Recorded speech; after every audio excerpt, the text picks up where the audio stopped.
አሁን ከአብርሃም ጋራ ትቀጥል አትቀጥል አይታወቅም። ምን መሰላችሁ?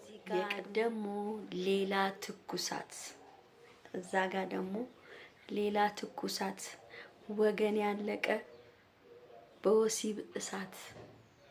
እንግዲህ ሌላ ትኩሳት መጥቷል፣ ሌላ ነገር መጥቷል። እንግዲህ ቤተሰብ ትናንትና እንግዲህ አብርሃምና ሄርሜላ ቢገናኙም ግን ሌላ ትኩሳት ይዞ ነው የመጣው ነገሩ። ቤተሰብ በጣም የሚገርም ነገር ነው የሰማሁት።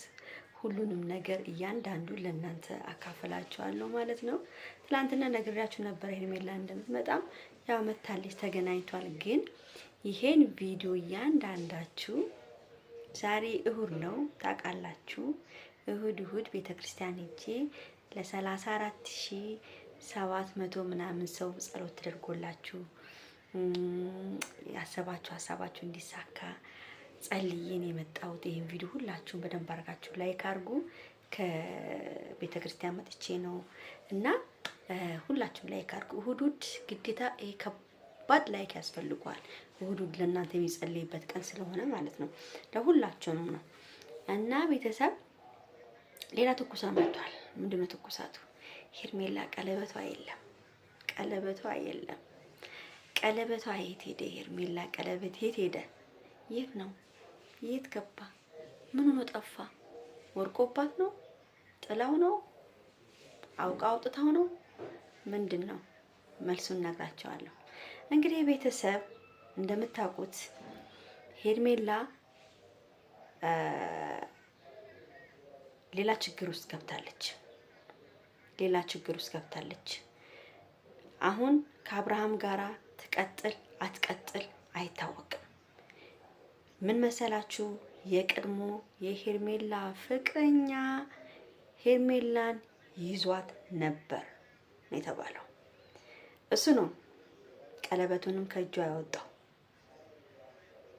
አሁን ምንድነው መሰላችሁ? እዚህ ጋር አጋቾች ናቸው ቀለበቱን የወሰዱባት ምናምን ሊባል ይችላል። ግን የቀድሞ ፍቅረኛዋ ነው ያስያዛትም ያሳፈናትም የተባለ ነው የሚወራ እየሰማሁት ያለው ማለት ነው። እንግዲህ ቤተሰብ እኔ ደግሞ ይሄ ወሬ አውቀው አብርሃምንና ሄርሜላን ሊያጣሉ ያመጡት ወሬ ነው ብዬ እያሰብኩ ነው። ግን እሱ ነው ቀለበቱን ያወጣው የሚለው አሉ። አንዳንዶቹ ደግሞ ለአብርሃም ብላ ነው አብርሃም ጋር አብራ እንዳትሆን እሷን ያስፈራሩ ሰዎች ቀለበቱን እንድታወጣና ከአብርሃም እንድትርቅ እና አብርሃም ደግሞ ወደ ትዳሩ ወደ ሚስቱ እንዲመለስ ነው ብለው ደግሞ አንዳንዶች ደግሞ እያወሩ ነው ያሉት ማለት ነው። እንግዲህ ቤተሰብ የቀድሞ ፍቅረኛዋ ከሆነ የወሰደባት አብርሃም ደግሞ ሌላ ከባድ ችግር ሌላ ከባድ ጦስ ውስጥ እንዳይገባ ነው የምፈራው። ለምን በአሁን ሰዓት በጣም ከባድ ችግር ነው። እንግዲህ ፍቅረኛዋ ከሆነ በፊት ፍቅረኛዋ ከሆነ አብርሃምን ደግሞ በዚህ አጋጣሚ ሊያጠቃው ይችላል። ገብቷቸዋል። ስለዚህ ደግሞ ምንድነው አብርሽ በደንብ አድርጎ ሄርሜላን ቁጭ አድርጎ ምን እንደተፈጠረ ምን እንደሆነ ቁጭ አድርጎ መጠየቅ ነው ያለበት ማለት ነው። ቤተሰብ ለምን አብርሃም ላይም ሌላ ችግር እንዳይገጥም። እውነት ደግሞ ሄርሜላን አስፈራርተዋት ቀለበቱን አውጥቶ ከወሰዱባት ሳትደብቀው እውነታውን መናገር እንዳለባት ነው እዚህ ጋር እኔ የምነግራችሁ። ሄርሜላ መደበቅ የለባትም። የቀድሞ ፍቅረኛዋ ነው ወይስ ምንድን ነው? ወይስ አጋቾቹ ናቸው? በሁለተኛ ደረጃ ደግሞ እኔ አቤልን በጣም የተጠራጠርኩኝ ነው። ባለፈው ቪዲዮ ሰርቼላችሁ ነበር። በጣም የተጠራጠርኩኝ የአቤል ነገር ምንም አላማረኝም። እኔ ይመስለኛል አቤልና ሄርሜላ ተመካክሮ ይሁን አላቅም። ቤተሰብ ብቻ አቤል ምንም ድንጋጤ እኮ አልተሰማውም ነበር። ታስታውሳላችሁ? ጠፋች ቀን ምንም በቃ የሆነ ሲምፕል ሰው ሆኖ ነው ያዩት። እንዲህ የሆነ የሚያስደነግጥ ነገር አይደለም። እና ሄርሜላና በፊትም ነግሬያቸዋለሁ። ሄርሜላና ማነው ስሙ አቤል የሆነ ነገር አለ፣ የሆነ የተያያዘ ነገር አለ።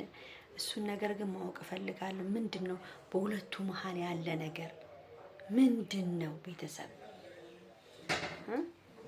ነገሩ ምንድነው? እሱ ራሱን ማወቅ እፈልጋለሁ። ገብቷቸዋል። ስለዚህ አቤልም የተፈጠረውን ነገር እርግጠኛ ነኝ በደንብ አድርጎ ያውቃል።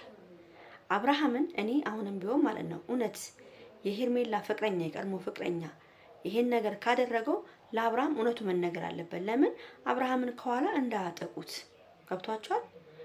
እነዚህም አጋቾቹም እንደዚህ ካደረጓት ደግሞ እውነቱን ይንገሩት፣ አይደባብቁት ለአብርሃም። ለምንድን ነው የሚደባበቁ? አብርሃም ለምንድን ነው ማረፍ አለብኝ ብላለች። እንግዲህ አርፋ ምን ብላ ሄርሜላ ሁሉንም እውነታ ለአብርሃም መናገር አለባት። ገብቷቸዋል። አብርሃም ለምን ይሰቃያል በመሃል? አብርሃም እኮ ማርያምን አንዳንዴ ሳስበው የሆነ ነገር ልጁ የሆነ ነገር አድርገውታል አሉ ማርያምን። በቃ ከራሱ ይልቅ እንደውም ለሰው የሚያስብበት ጊዜ ይበልጣል። እውነቴን ነው የምናገረው። ደግሞ ምንድን ያልኳችሁ በቀደም ለታ ሄርሜላ ስትመጣ በሄርሜላ ነው እንደ ተግንች የሚከፈተው አልኳችሁ። ይኸው ያልኩት መስቀረ ስትገኝ በሄርሜላ ነው የተከፈተው የሄርሜላ ቤት ማለት ነው። እና በጣም ነው ደስ ያለኝ በሄርሜላ ቤት ስለመጡ ማለት ነው። ለምን ሄርሜላም ዩቲዩብ በጣም ተኝቶ ነበረ። አሁን ግን ይንቀሳቀሳል። ያው እነሱ ችግር የለም። ለምን 10 ምናምን ቀን አልተለቀቀበትም መሰለኝ አይደለ? እንደዛ ነው።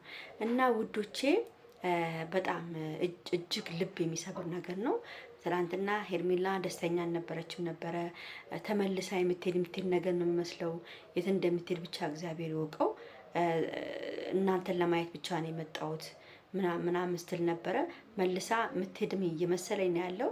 እቺ ልጅ የሆነ ነገር ያገታት ነገር አለ ውስጧ። የሆነ ሰው አለ፣ የሚያስፈራራት ሰዎች አሉ፣ ወይ የሆነ የተፈጠረ ነገር አለ።